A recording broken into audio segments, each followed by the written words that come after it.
Morning, both. Uh, Hi. You seen the questions in the yes, I document? was looking at Yeah. those. Sure, I looked at that a second ago, and it wasn't. I must have been looking at the wrong document because I couldn't see them, and then I could. Yeah, maybe I was looking at the community call. Yeah, Ah, cool. The one on Thursday. yeah.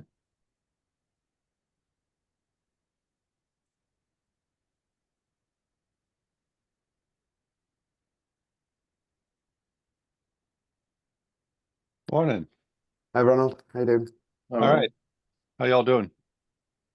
Good. Bit tired. Yeah. Yeah.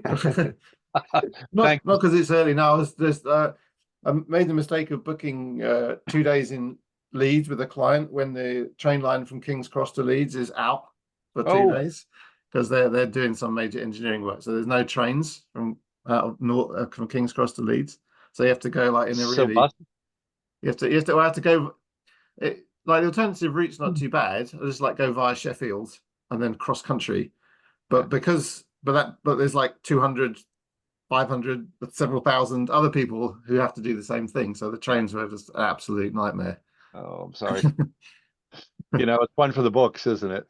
Yeah. Yeah. It's just like, yeah, standing room only, lying on the luggage rack.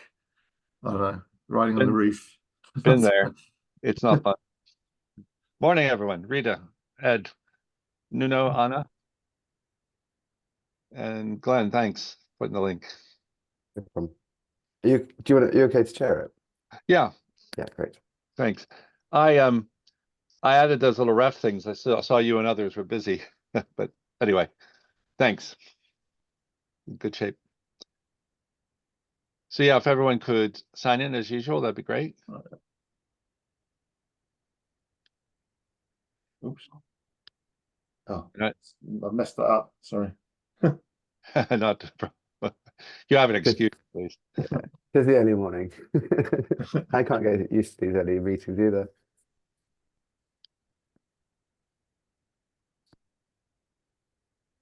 I still think Google slightly gamified it when you're all trying to work on more than two of us. Sort of who gets there.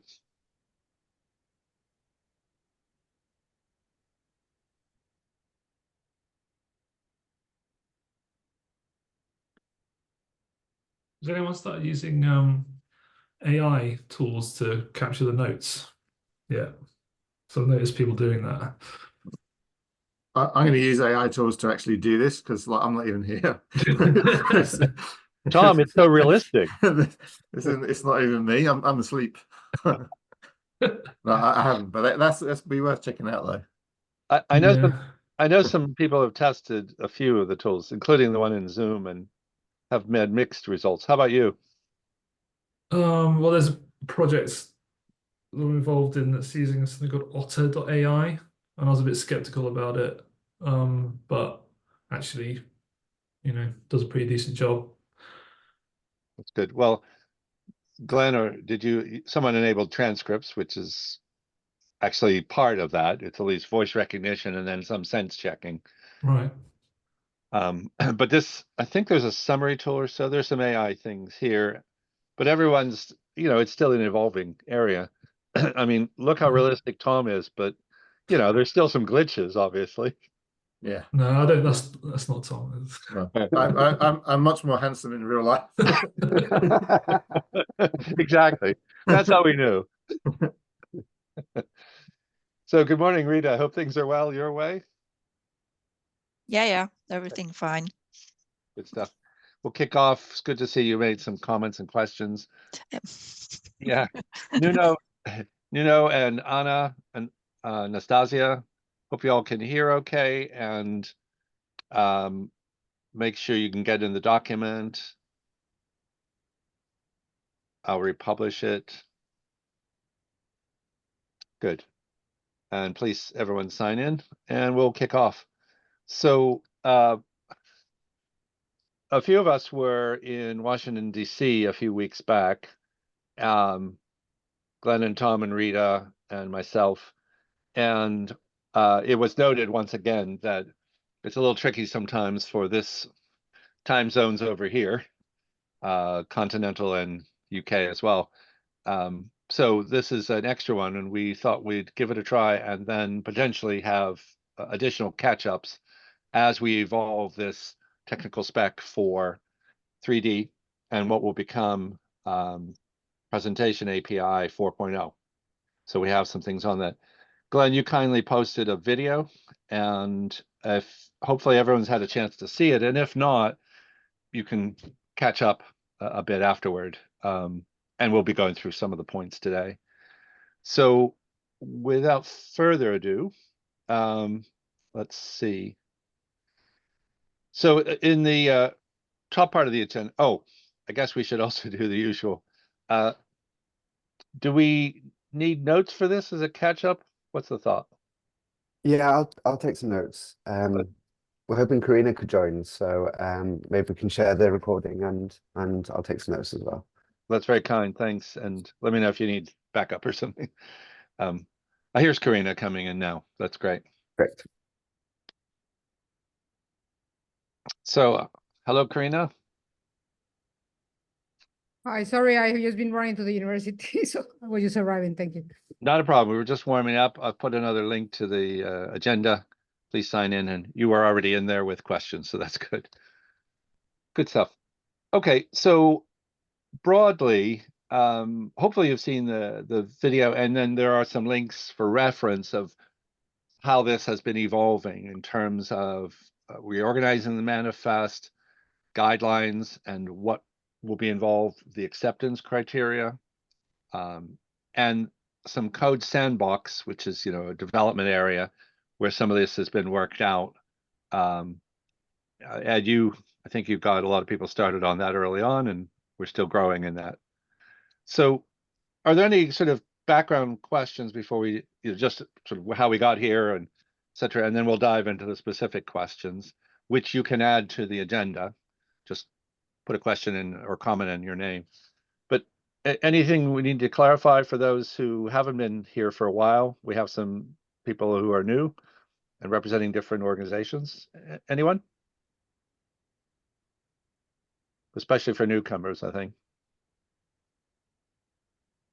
Okay, that's fine. But do put anything in the agenda that comes to mind, or raise your hand or open your mic and speak. We're fairly informal. Good stuff. So I wonder, would it help for one of us to sort of give a quick overview from the video, or is that sort of clear enough? It'd be good if you were honest just to say you'd like a little background and we can do a 5-minute. And if you don't say it, that's fine too. We can always come back and clarify anything that's not clear. I'll pause one more moment. Okay. Well, for those who are new, please make sure we have a chance to talk further as we go along, because we haven't met everyone. Nuno, you had your mic unmuted. Did you want to say something? Oh, no, it was just by mistake. Okay, Thank you. not a problem. Sure. Okay. So in general, then we are working on this bold new API that will have a third dimension, which will define a scene. And in that scene, we'll be able to contain 3D objects, multiple ones. We'll have coordinate systems based on Cartesian, X, Y, Z, has a direction, etc.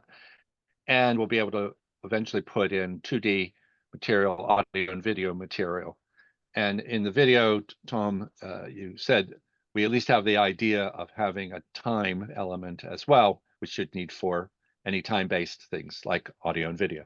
So, and if we have some examples, but if you haven't seen it yet, if you look at anything in Mozilla Hubs, you get a kind of an idea of how they have the ability to combine all of these elements. And we're kind of heading on that in a standardized way across the IIIF world.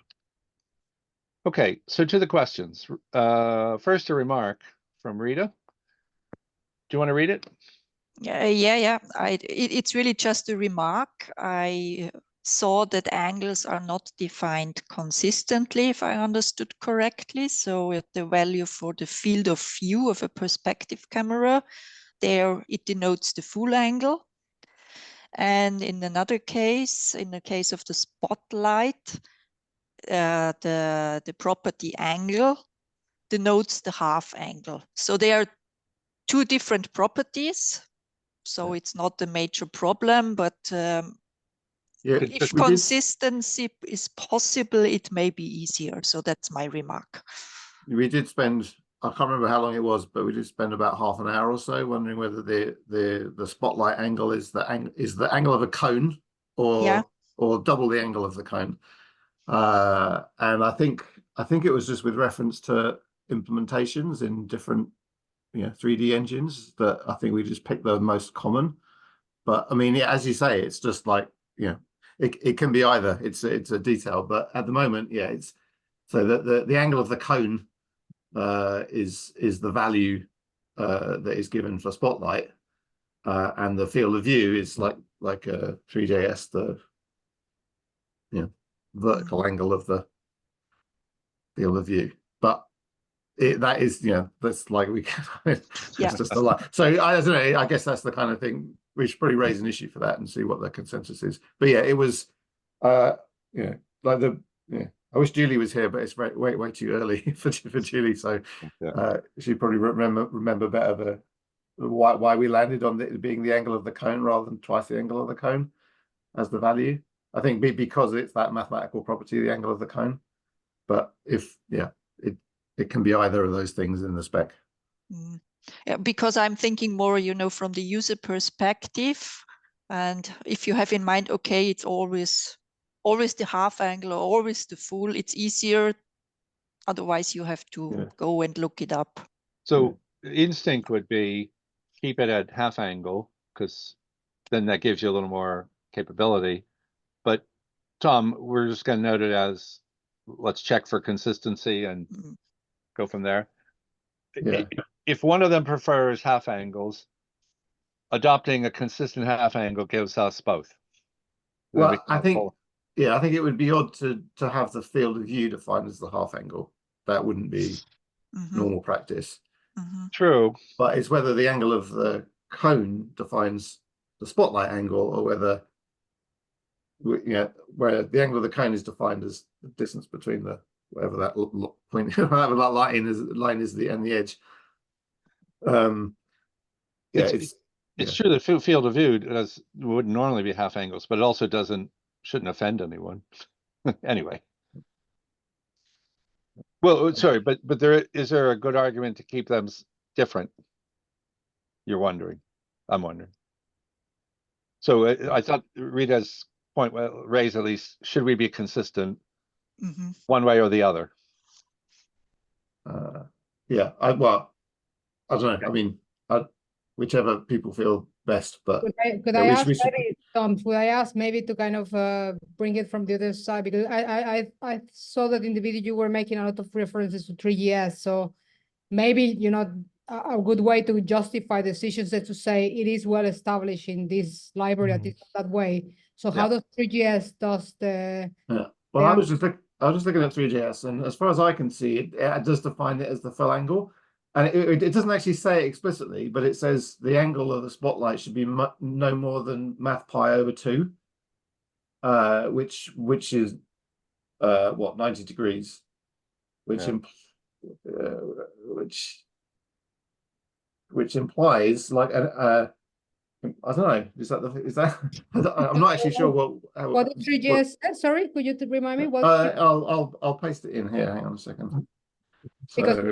Because it's a good way, when you were talking, you were kind of saying this is well established. I think those kind of arguments are accepted by the community, right? Rather than just an arbitrary decision, but indeed it will be useful to know how they do it in 3GS. Yeah, absolutely. So that's what 3GS says. So if the angle of the spotlight should be no more than math pi over 2, what does that tell us?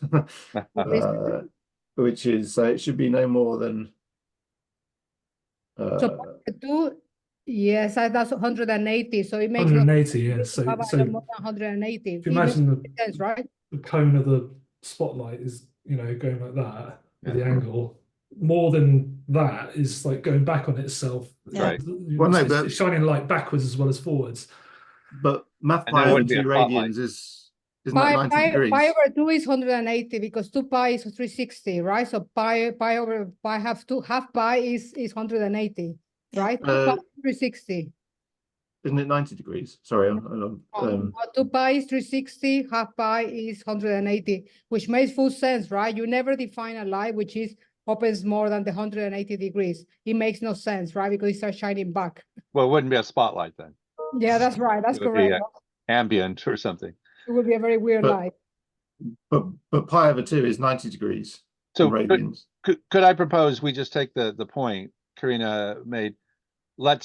We can conform to whatever is a norm, and 3JS is our main gauge for that.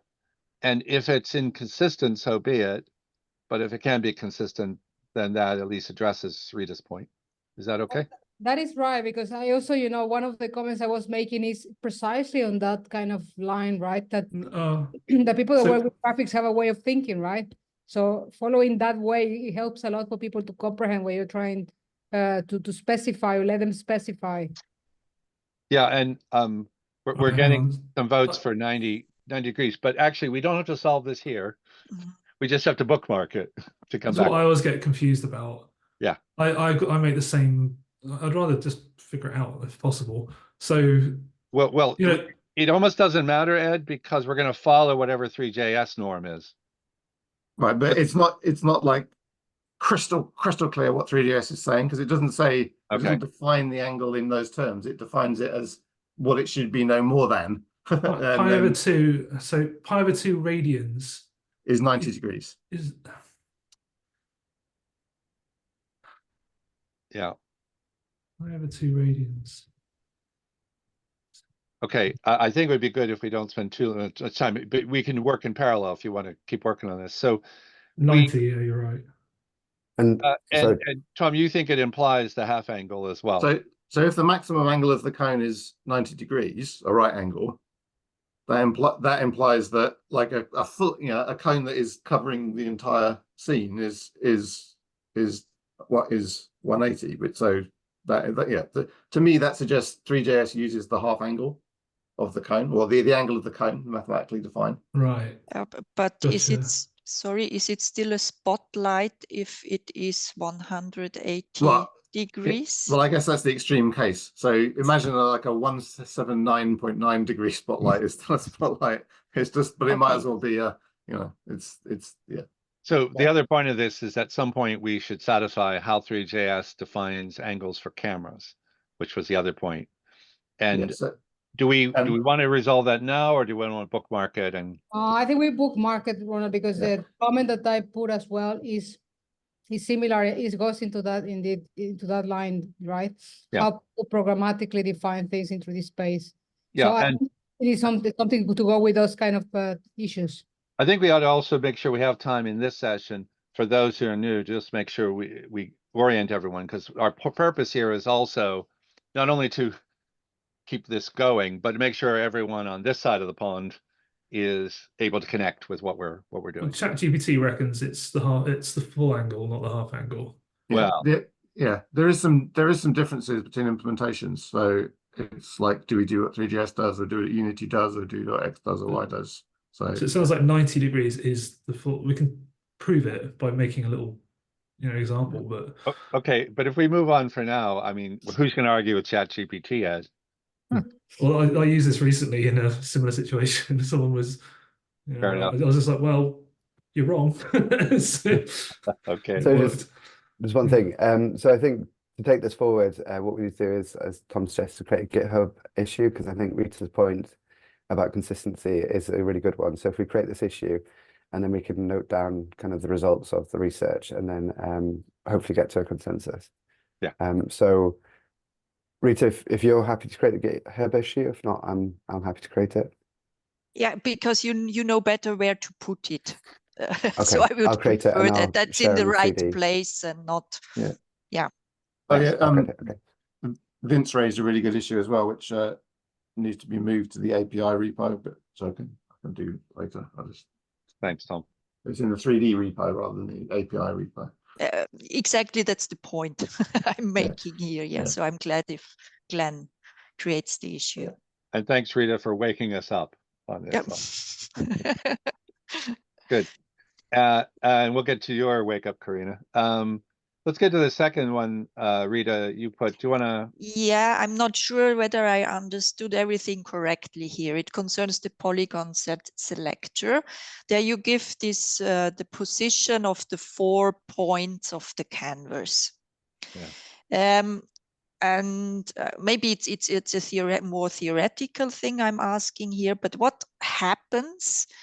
I mean, the original canvas has a certain size and is defined with these 4 points. And if I give here now completely different coordinates in the 3D space, is it then distorted, the original canvas, or is it simply an error, or what happens? I think it's distorted. It's like a valid, distorted. Yeah. Okay. Like if I have the Mona Lisa, and I stick it into the scene, so it's like completely skewed all over the place. That's what I want to do. That's okay. Fine. Okay, that's fine. Yeah, it may be on purpose. Yeah, absolutely. exactly. Yeah. Either for artistic, interpretive, or corrective. Like exactly. say you were trying to demonstrate in a 3D scene, looking at the ambassadors in the National Gallery with the skull, the distorted skull. You could skew that and place it in the scene to demonstrate that. So you could look at it. There's all sorts of. Yeah, it's just a 2D. It's a 2D rectangle that can be placed in a 3D scene. So, like, if you want to preserve its rectangularity, then be careful with your coordinates. But if you don't want to do that, skew it. Okay, thanks. Yeah, good to point out and clarify. And indeed, Karina, you had a related question, didn't you? Yeah, and I guess here you're trying to kind of point out something I haven't envisaged, which is the canvas can be any shape, right? Not necessarily a planar rectangle, right? Because in my opinion, the scenario that I remember, is it Kurt? I remember his name was Kurt from the National Gallery. So the scenario that Kurt envisaged, it will be more, which is what I was agreeing with him, the kind of scenario if I envisage with these hundreds of potentially canvas on the 3D scene, it is a nightmare, a real nightmare to have to think the way you are thinking for positioning potentially thousands of small canvas in the scene, right? Because this idea of having to start from how you are thinking about images, not about 3D objects which are defined on Centroid, right, or local coordinate systems. So in this scenario, just having one value, and this is where we have normals, right, to define orientation. So this idea of defining 4 points in a kind of anti-clockwise or clockwise is the most awkward thing for a canvas, unless you are very strongly of what you have just said, which is a canvas can be a plane, but even in this case, you see the plane is still just simply oriented to another side if you change those 4 points, right? Simply you're changing the orientation. And to calculate this orientation by points, again, is a nightmare to the programmer because they will have to compute the points. Whether computing the normal is not a problem, right? You only get the 2 vectors that you use for your canvas. So I agree with what Julie was saying. In my opinion, the way you define it is the way a person that works with images and 2D canvas will think, but it makes no sense in 3D. So the incoming canvas is always a rectangle because it's a IIIF canvas. And I think the spec defines, where's it gone? Lost it now. It defines a simple way of positioning with by aligning it with the origin and then possibly translating it, which could not skew it. It maintains its rectangularity in the scene. It's just moved. It's just transformed and scaled, but couldn't be skewed. But if you wanted to put it arbitrarily anywhere, that's where the polygon Z selector would be needed. Yes, so that's the scenario Kurt and myself were envisaging. You have a 10,000 canvases, right, that you want to add to the scene, right? You cannot compute the 4 points for everything because the canvas might be oriented in different ways, right? They might even depend on some kind of other parameters are oriented. Sorry, Karina, but you could programmatically read the manifests for each of those, which would tell you the dimensions of the canvas. So that's what we're trying. We're trying to make it as easy as possible to take an existing IIIF manifested canvas and stick it in a 3D space. So we have at least some detail there. Sorry, I've already got a demo of that. Yeah, so like, we were thinking of infinite canvas when doing this. Like, what would be the easiest way for you to do infinite canvas in a purely like if those canvases were in some other manifest or included in the manifest, how would you position the canvases in the scene? Like what? Right. Yeah, like and it would be great to use that as a test fixture to make a IIIF manifest that is your infinite canvas.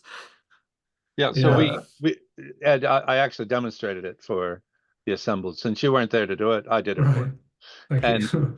No, that's fine. And Tom was the one who instantly said, yeah, we should then try to emulate this in the new growing API with this positioning detail as we're talking about now. Yeah, I wondered about that when I was making it. Like I'm basically just adding my own rules for the padding between the rectangles and when obviously they don't have they've got the rectangles, right? They've got a width and a height, and I just say right, start at some arbitrary place and then just tile them horizontally, and then you'd have different layout rules, wouldn't you? You'd have like think of it like Flexbox or something in CSS. You'd probably use something like that to arrange them, and there are equivalents of that in 3D. But in that scenario, so they're not being in that scenario explicitly positioned like with a annotation target, bing, bing, bing. But you could, your demo, you could say, okay, what did it produce? And then like now let's produce a version of that does explicitly position them at exactly those points. Like we're gonna explicitly create this. But then you're making CSS for 3D, right? Or no. It's just entirely with annotation targets. So either as placing the canvas in the scene as described in the first part of that bit, and I'll just paste the link in. Or if you need arbitrary positioning with the polygon Z selector. So okay, I got you. Yeah. I've lost the chat. I think this is absolutely still a work in progress, because this is one of the most unnatural parts of the spec, because it brings IIIF presentation 3 2D rectangular integer coordinate canvas spaces into a 3D scene. And so what is the least friction way of doing that? And there are two ways of doing that here. And the polygon Z selector is the most flexible, but is probably not most often not what you're going to do, because you're not going to be trying to put skewed canvases at arbitrary scenes. But Tom, you're thinking again of this as a very unnatural. For us, it's very natural because a canvas is no different than a small geometry in the scene, right? Right. It's different, right? You think you're bringing your 2D bias, but for us, a 2D square is another geometry, just like your statue or whatever you have put into the scene. So Karina, one of the things, just to go back to some of the discussion, we were worried too about how to bring 2D into 3D and not have the 2D world have to recode or rethink. So that canvas is top left oriented. So in order not to have to rethink that, it does have some benefit to, we'll define a rectangle and then stick an existing canvas, and with it comes all the annotation, etc., is what we hope. That's right, and the fact that you have the top left is simply to know the orientation. That's why in 3D we have normals, right? Yeah, that's precisely what normals are there to say. Great point. Way on this side is the one where you have to draw. Yeah. The information that comes in the manifest. Yeah. Otherwise, it would be confusing on which side. But that's why in 3D we use normal. So I go back to the point. Consistency with the way a kind of graphics person thing will save you a lot of headache of explaining them how they have to do this awkward definition of points when they know how to use normals. You do not have to teach them how to do an orientation. So are you suggesting we might be able to get away without doing this rectangle and a rectangle? I felt that Julie was somehow overpowered when she was trying to argue for the centroids, right? And Yeah. in my opinion, there is something about discussing this a bit further, right? Will a centroid and an array, right, or a normal help to define this much easier than those four? Because you have to define 4 points. A Yeah. centroid is 1 point, and a normal is, another vector. So, So- like you kind of save the data that you have to specify.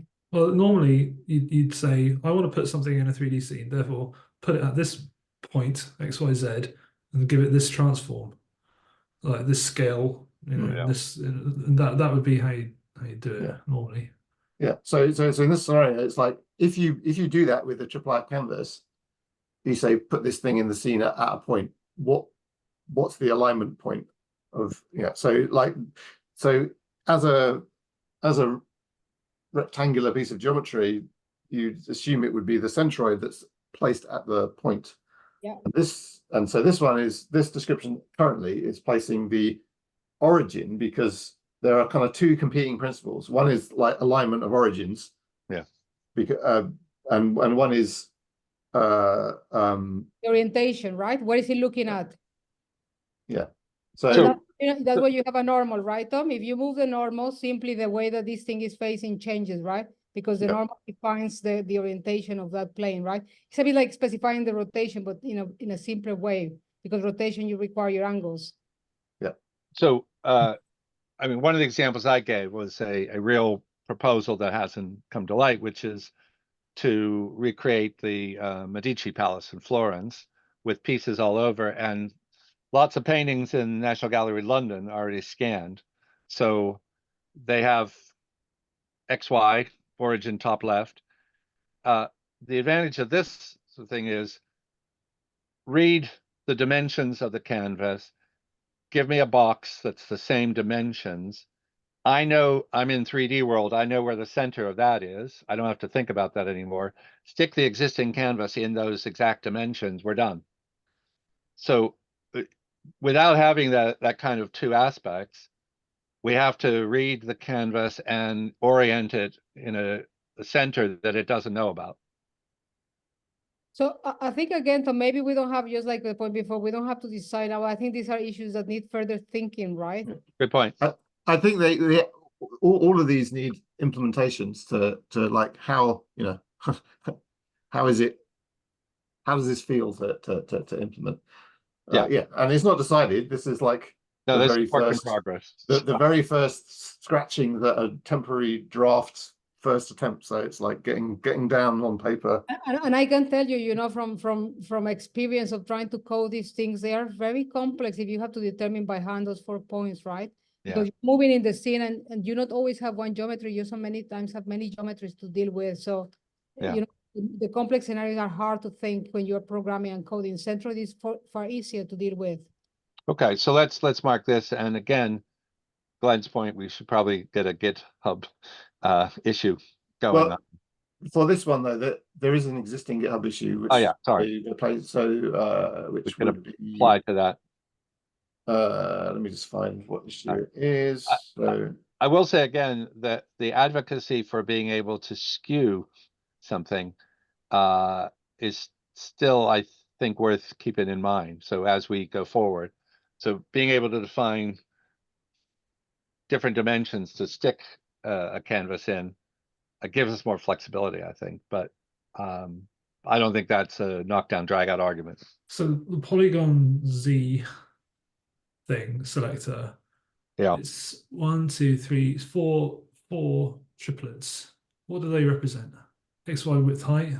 No, the 0.1, 0.2, 0.3, and 0.4, but this was very awkward, right? So you've got 4 points in a 3D space that you're moving around, and that's to paint a rectangle, and you're saying that each of these corners can be put wherever you want and skewed, right? Right. Yeah. So that is probably not the way you normally, like if you were building your infinite canvas, you probably wouldn't do that, because you don't actually want to skew them. You just want to place you just want to place them and then offset them and possibly scale them, but not skew them. So you wouldn't use the polygon Z target for that kind of scenario. You could use, because back to what you normally do is put it in this position, give it this transform, a scale rotation. Yes. Yeah. What does the polygon Z thing give us that the normal approach doesn't give us? Skewing. Well, yeah, it's a Why different do we way need of. skewing? There was another reason we have to excavate from Yeah, a few. I would defer to Julie on this question because it's I don't So, remember all the details of the discussion. But if some of you us will be on the call tonight at 5 and 5 UK, and we'll figure that out. We can But bring it up. if you think skewing is nothing more than changing the orientation, right? Somehow, when you skew the polygon, and you move a bit one of the points back, all of a sudden the polygon faces a different way in a very weird skew way, right? I will advocate for keeping it flat and simply, rotate it or change its orientation with a normal. Then the rectangle is always, planar rectangle.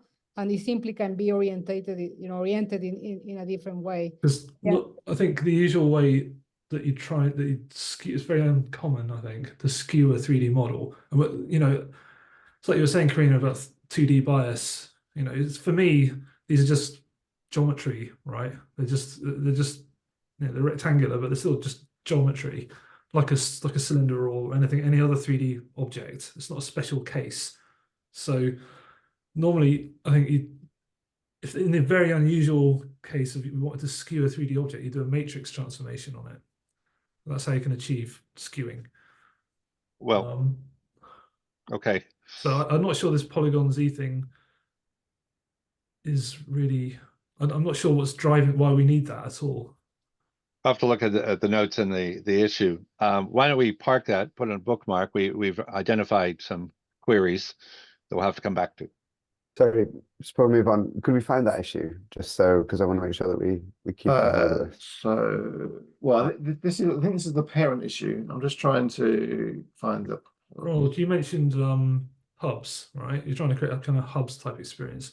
This, I guarantee, does not use that approach. You put if you had a painting or whatever, you'd put it in the scene, you'd rotate it, scale it, you'd orient it the usual way. Yeah. Fair enough. So we'll have to, well, Tom's kindly doing some digging. You found the issues? So there's two issues there. So one is the putting non-3D content in the scene, which is the old issue. And then there's a more specific issue, 2269, about targeting specific 3D regions. Say, for example, for a comment. And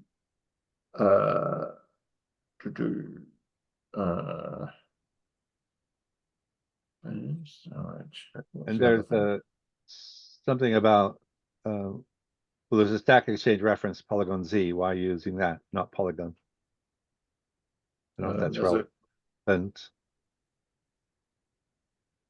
I'm just trying to think. Yeah, so the issue 2255 is out of scope because that's about selecting parts of models, which is far too complicated for now. I think those are the two issues. Seems it.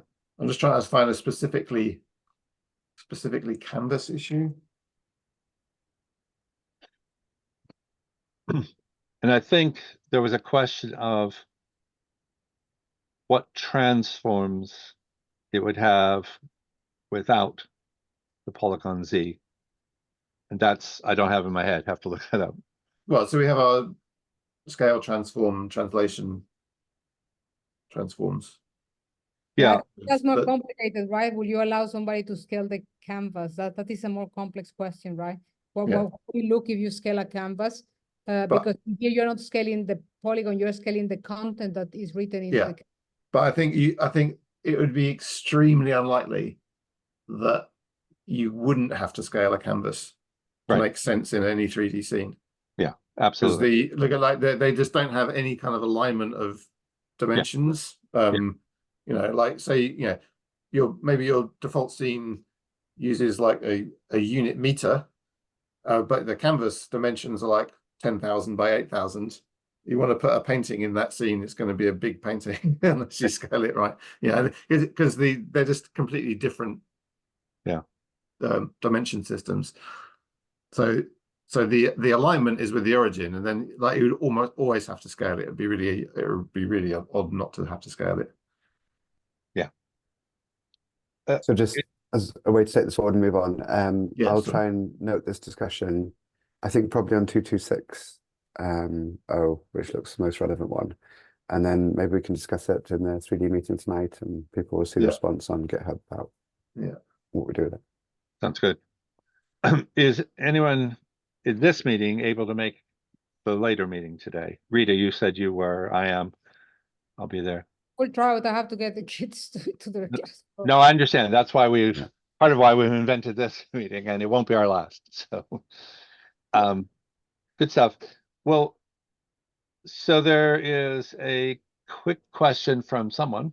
Yeah, this was mine as well. The next quick question, I think it was the next one, but it was just about the floating point stone. I don't know whether you discussed this as to, when you have the URL and then do you discuss the precision or because one is a very kind of naive push, usually like 0.0003256, right? They are absolutely floats. And I think lots of these examples bashed out quickly have not been floats just because we don't want to we don't want to type loads of numbers. But yeah, they are absolutely floats. In the same way that wherever a float is used in the current presentation API, like the duration of a canvas, it's a float. But the precision is not defined. But the precision is implementation specific. It's just a number as far as the spec's concerned. But it's a floating point number of undefined precision. Because different implementations will be able to deal with different precisions, so the spec shouldn't say. Seems fair enough. No, that's great. Any other questions on the existing questions, or? But just as a general point, I think we should do this for clarity, and it's definitely done in the current, in the actual published version 3 spec, is that any example that uses a float should always make it explicitly a float with a decimal point, even if it's like 1.0, because just to avoid any kind of confusion that is that an integer or is it a float? No, it's any example that uses a float should always be obviously a float, and that's just a sort of editorial principle, but it's not being adhered to in this draft. But it'll be going forward a kind of style guide or something. Yeah. Fair. No, that's great. Okay. Well, I think that gets us to a better place, but and I guess those are the most controversial things that came to mind so far, so to speak. Are there any other areas you want to cover? And I want to make sure those who are new have a chance to say anything they'd like to say. So not to put you on the spot, but Nastasia and Luca, if you have anything you want to add or question, and you might put it in the comments, put it on the notes, whatever suits you. But go ahead, Luca. Thank you. Thanks very much, and thanks for noticing me. I'm very late to this. Only just caught up on the catch-up video that's up on YouTube for the state of the spec so far. Sure. I'm very interested. It's very relevant to the heritage sector. I work at the V&A. Oh, great. And I have worked with 3D in the past. So if I work hard at catching up with you guys, I might have some meaningful input. Perfect. Luca, many of us started by just coming to these meetings, and we have community meetings. Sorry, Tom, you were going to say something. Well, I was just going to say, Luca, are you doing any 3D work at the moment that you could try and create some sample manifests for, if you're doing something in something else, could you express that in IIIF? That'd be really useful. We're absolutely not, and this is very much. But Luca, something to note is we have spoken to Richard Palmer, right? And I had a meeting with Oli and Richard in December. I was very keen to kind of work with them in the scenario that we talk about Kurt was talking about, right? Kind of having canvases on a 3D space and allowing to explore the collection. So we have had conversations with the V&A. So I'll be happy to catch up to see whether it's possible. I'm in Brighton and myself, and we have collaborations with the V&A. So I think there is a way that we can create some, examples, experiments, because this space of not only having one 3D model, but having multiple canvases might be an interesting proposition for museums. Yeah. and heritage organizations that have large collections of images that you might want to interact. Very much in the infinite canvas scenario that Ed was showing. Very much so. Yeah, I'm not sure what. Yeah, as would be reuniting parts of 3D, real life 3D objects, Yeah. And I don't know what would be most applicable to us at the moment in our collection. Certainly annotating single 3D objects as well. I think that's going to be 90+% of people. They'll just want the annotation. Yeah. Probably more. You know, it'll be like 9% use case for this. When we talk about spotlights and things, Karina, you know, really is in my position, I think, on this of just copy exactly how 3JS does it. Don't try and invent anything new. And then you know, you're at the point where it's like, why even try to kind of, you know, just you know, I'm still in the position that I think really if we concentrated on the textual annotation stuff, that would have vastly the most you know, use, not just in the glam sector but everywhere that uses 3D models. As long as we keep an eye on the ball of like we don't become decoupled too much from IIIF, you know, because the web annotation data model is decoupled from IIIF. This is what I've been talking about since day one. Like if we can extend that, then everything else is gravy, you know. Good point. And it's also worth pointing out that we have some puzzle cases, a bit like was motivating some of the early IIIF work in 2D. They had puzzle cases with medieval manuscripts that were torn apart or separated physically. We know of statues and vases that are in pieces in different collections that people are very keen to put back together. So we will enable that once we get this all finished. Even if it's laborious, it would be possible. And Luca, Richard Palmer and others are also interested in RTI, this sometimes 2.5D. And we've talked about that here also. Go ahead, Luca. That's very interesting. Yeah, absolutely. That is whether or not I think 2.5D is. I don't know how much that relates to 3D. Whether they'd ever kind of exist in the same space or I think they absolutely can. If you had you have a 2D canvas of a painting and it's annotated with a data set that is RTI data, then you could position that canvas within the 3D scene using exactly the mechanism here with its RTI data. Yeah. Like how you actually render that is you know, a non-minor implementation detail, but the model seems pretty straightforward to me. Yeah, well, that's true. Yeah. And the light, you know, it would just react to the light source. Yes. Yeah. No, all of this will enable that possibility.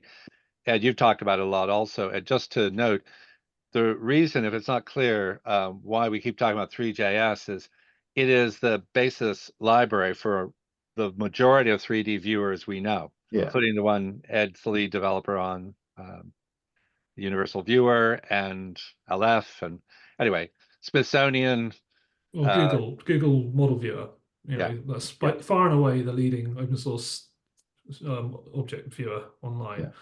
Who are these Google people you keep talking about?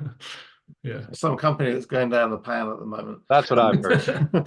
And the and if it can't be, if there isn't an easy and obvious implementation of a IIIF model in 3JS, then we've done something wrong. It should be, you know, that should be the easiest thing to. There always have to be translation. It can't be 3JS because that doesn't even make sense. It's like they're different things. Yeah. But you know, in the same way that a IIIF manifest isn't HTML, but the transformation from one to the other should be trivial and obvious, as far as it can be. And you know, and it's more important that it's trivial and obvious for 3JS than it is for, I don't know, Unreal or something. Yeah. You know, because we're on the web here, and Yeah, Yeah, those are definitely, and the point that Ed makes about the annotation model. So the kind of key thing in here is obviously the target in IIIF is a W3C annotation target, and so the extension here is this concept of a point selector. To like, that. So in W3C web annotation, you have the notion of a specific resource with a source and a selector, and our most common selector is a point selector, which just has 3 coordinates, but can also have a time element. So it's at this point between these 2 times. Absolutely. Yeah, because I can imagine other viewers like the Google, like Model Viewer or Sketchfab, people like that. If we succeed in extending the web annotation data model with a point selector like that can work in 3D scenes, I can imagine those people implementing this. Yeah. I don't think they'll rewrite their entire viewer to use IIIF canvases and things like that to position things. I think there's a very, very low probability of that. But I think there's quite a high probability of, if we succeed in extending that annotation data model, that they will implement it, because they won't want to be left out, and they'll want the comments to be interoperable, across viewers. Exactly. As soon as we can demonstrate that, this thing will boom. Everyone will want to do it. I'm sure of it. Yeah, absolutely. Not to put people on the spot, but Nastasia, if you have anything you want to add or want to talk about the archiving angles of this, seeing you're in a National Archive and we have other archivists involved in the extended group here as well. Hi, I'm not in a National Archive. We are an organization who supports heritage institutions in Flanders. Oh, sorry, I misunderstood. Go ahead. That's no problem. But we 3D digitized a lot of Flemish masterpieces the past years, and we're now looking for ways on how to show it. We now only use Sketchfab as a viewer, but for us it would be ideal if we could use one viewer for our images, audio, video, and 3D. So that's why it's interesting for us to follow this discussion. I don't have any questions at the moment. I saw the video yesterday, but I haven't read the draft spec completely. So not a problem. Go ahead. It's interesting to follow. Yeah. And follow the discussion. Yeah. Well, so your group works with archives, is that right? Yeah. Yeah. So I mean, one of the things that's evolved is by having standards that can enable interoperability. It's one of our best bets for sustainability, which is a key issue for archives as well. We're sort of trying to future-proof digital collections. So yeah, that's what we're trying to do. So I'd said before, we're going to have more of these things, and really we're a very open group. Some of this, if you're happy to go into the weeds technically, great, and if not, we'll try to make sure. We have to do sense checking and make sure it fits enough of the use cases across the communities. Glenn, I know you did a poll to make sure we get this date in. Any thinking, or should we just talk about when to do this again and how often? Yeah, that was spot on to bring up, so I'm really glad you raised it. So so as you know, the kind of usual cadence of our 3D TSG calls is there at 5 o'clock on Wednesdays every 2 weeks, and that's 5 o'clock UK, so 6 o'clock Europe. And obviously we discussed this in Washington, and it's the case that not everybody can make those meetings, and so that's the reason that we've kind of organized this kind of special meeting. And I think having the video was probably quite helpful in that we didn't have to kind of have the same discussion again, that you can kind of watch and get the latest update. And I'm happy to kind of do that again if there are kind of points. I wonder whether for like a cadence, whether we do this every kind of 2 or 3 months to allow time to go through. So I think the next kind of stage of the process is we're going to call for implementations. So people to look at the 3D spec and provide implementations. And then they're probably going to demo it on the 3D TSG call. So what we could do is we could record them. I could put them into a video and kind of spice them all together. And then maybe in a couple of months, we can have like these are the implementation progress, kind of another milestone. Would that be useful? Are there other ideas how to keep others informed and able to participate? I think that sounds like a good cadence, as you say, sort of every other month or something. Any other feelings, though? More, sooner, longer, etc. Because as Glenn says, he'll kindly be doing the work, and we'll help you in any way we can to pull this together. And we need time for it to build up. And the other meetings are every other week. So anyway, any other thoughts or alternative suggestion? Is that about right? I'm happy to do a Wednesday morning every now and then. That's great. Well, should we pick the next one? Just get something at least penciled in, so to speak. I was thinking either 17th of April or 24th of April.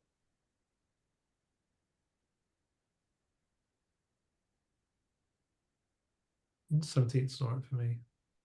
17th, all right? I think so. 17th would work. Okay. 17, that's good. Anyone not good on 17th? Okay. It'll save you the e-card. The 24th is my birthday, so we'll skip that. We'll meet before then. So sound good? Okay. Yeah. Glenn, are you okay to get that in the calendar? And Yeah, done. Yeah. Oh, done. Efficient. But don't do it now, I'll forget. So Yeah. and we'll try and build up by then kind of a bank of implementations. So it'd be good if we could focus that on the 3D at TSG. And then even if you can't make the meetings on the Wednesdays, it'd be good to follow the GitHub discussion. So I'm creating those 2 GitHub issues. So if you're interested in those, please follow them because the discussion will make sure it's documented there. Yeah. And just in case you're free this Thursday at 5 o'clock UK, 6 continental time, every 4 weeks we have a community group that Ed was one of the founders of. And in that we look at sort of showcase what's going on in 3D world, get people in to talk about some of their solutions, projects, products. But this week, Julie Winchester was mentioned, who's along with Ed and Tom and I, a co-chair of this group.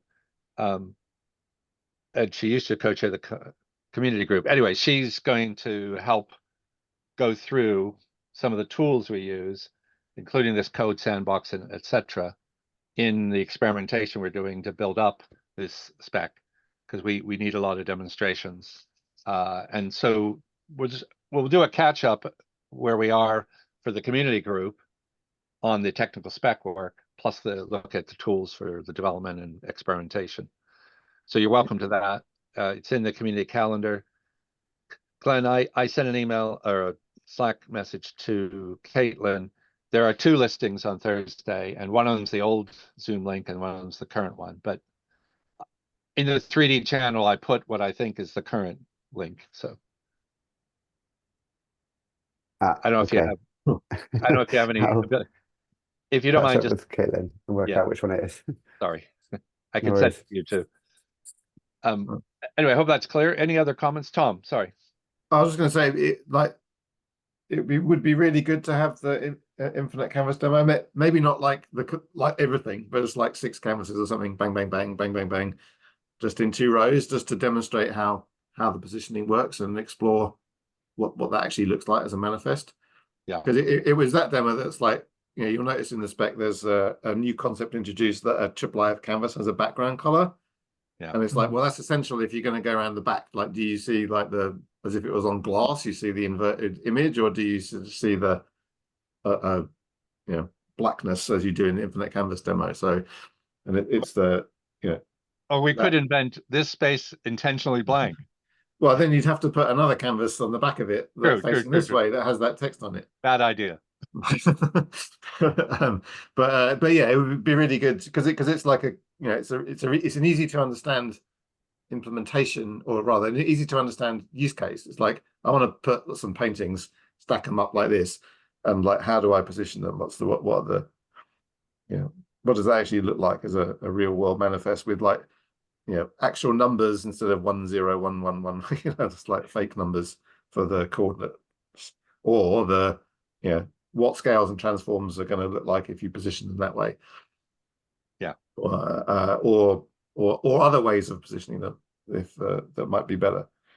But yeah, so it'd be really good to just have a small scale demo of that. Absolutely. No, that's great. Go ahead. Oh, anyone else? Sorry, I thought Karina, you were going to say something. Any other comments before we go? It's a really helpful hour. I hope you all got a lot out of it, and thanks, Glenn, for helping putting this together. And yeah, look forward to doing it again. And in the interim, get in touch. If you're not on the Slack channel, please join our Slack channels for 3D and other. Sorry, Tom. No, sorry. Okay. Thanks very much. See you soon. Thanks, Bye, everyone. Thanks all. Yeah. Yeah.